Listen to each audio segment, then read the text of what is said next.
Hello, it's Phil at digitaldjtips.com with a look today at the Numark Lightwave speakers. Now these are a small PA party speaker if you like, or a large home speaker, depends how you want to look at it. That's one of their strengths. If you're starting out at DJing, you can buy a pair of these and they'll do both jobs for you.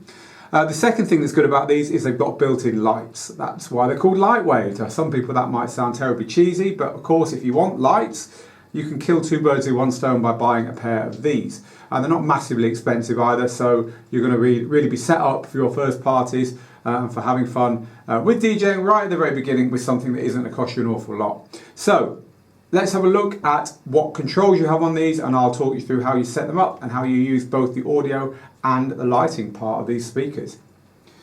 So this is the rear of the speaker. This speaker here, I've plugged in my DJ controller. That's what these leads here are. This is a really useful extra socket. I've got my phone plugged in here as a backup. So should there be any problem with my laptop or my DJ controller, I can plug something else in here. You also have a microphone socket here, which has got an adjuster control that decides whether the input there is mic level or line level. So in other words, you can also plug in your DJ controller there, for instance. I'll come on to why you might want to do that in a minute.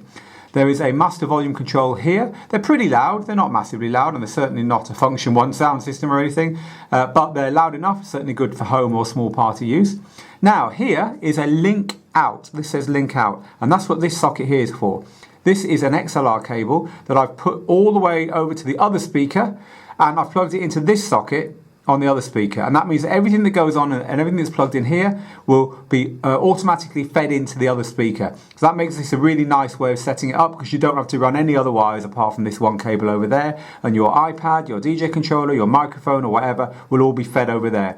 Both speakers work in mono when you do that, so that means that you haven't got stereo, but that's pretty normal basically on speakers in clubs and in PA systems to have everything working in mono, so you're not losing much there. If you really wanted it to work in stereo, then you could just plug in the right hand channel to this one and the left hand channel to the other one just by using two XLR cables. So you have all those choices there.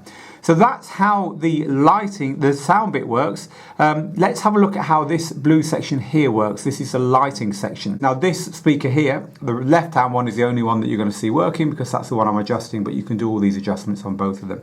Let's start some music playing. So your settings here, you have a setting called mood, and this just leaves the light in a mood, and the mood is determined, the colour is determined by this button here, and you can move this knob and then you get to choose the colour that you want it to be on the front. So this is mood lighting, it's just to set the mood in the room, or indeed in your practice room. Now meter's a good one. Meter makes the front of the lights flash like a VU meter.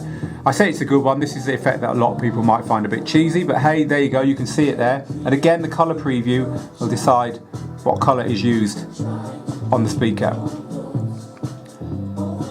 Now mix gives you a mix of different coloured lights depending upon what frequency is being fed into the speaker. So bass is a certain colour, high vocals and so on will give you a different colour. This is a good general party mode because it will just keep flashing away there in time with the music and looking pretty cool. Now pulse is a bit different. Pulse again flashes away to the music, but you get to choose the colour by using this colour preview here. So you can set both to whichever colour you want, or to two different colours, and then your speakers will go off flashing away but staying in the colour that you choose. And then there's an all singing, all dancing mode called party here. Now basically this knob here will adjust what's going on the front of the speakers as far as to say how crazily they're partying away. But this is a kind of all-in mode. It's not following what the music's doing at all. It's just flashing away on its own. So there's lots of lighting modes there. Brightness simply adjusts how bright the lights are on the front, so you can set them if you just want a bit of flashing light in the background or mood light in your bedroom. You can turn that down, but if you're trying to fill a dance floor, you can have that turned up all the way to the top. Now when we first saw these, we thought that's a bit gimmicky, you know, building lights into speakers, whatever next. But actually, we've grown to like them. They are a nice shape. You know, you could see these perched on the floor in your house, either side of your DJ setup, quite easily. They're easy to move around. They're not that heavy. That said, they're built properly. They've got solid corners on them, so you can throw them in the boot of your car, and you can take them down to the local pub or to a local bar and to fill a dance floor with them. So they do work for both those cases. They are also reasonably loud. The sound quality isn't perfect. I think you get better sound quality from dedicated home monitor speakers, for instance. There's a bit of hum from them when you turn them on, which doesn't seem to be anything to do with the volume control. You can turn the volume all the way down. That generally indicates just, wiring done to a budget within them and so on. That's very normal on cheaper speakers anyway. It's not just limited to this. But you would get better performance from more expensive monitors or spending the same money on monitors. But look what else you get. One set of speakers to do everything with. They are quite loud. They've got lots of drivers built in there, including a nice treble at the top. So you do get that kind of full range. They don't sound harsh like some PA speakers do because they are designed to be used kind of close up as well as at a distance. And the lighting is, of course, the unique feature about these. If you want to be able to DJ out, you don't want to buy lights, you can't afford lights straight off, or you just like the idea of just plugging in and setting it all, they're pretty unique. I've not seen lights that do this anywhere else before, and for that Numark needs to be commended. So these are the Numark Lightwave speakers. Oh, the one thing I forgot, there's a hole on the bottom, so you can put them on stands.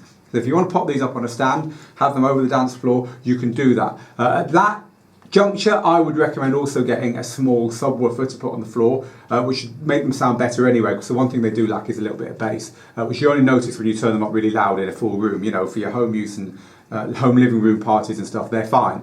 But if you are going to start putting them on stands and stuff, adding a little subwoofer to put some bass back would be great. So they are the Numark Lightwave speakers. I'm Phil Morse with Digital DJ Tips. If you've enjoyed this, please subscribe or join. The links are below and all around me, and there's a full write-up of this over on digitaldjtips.com.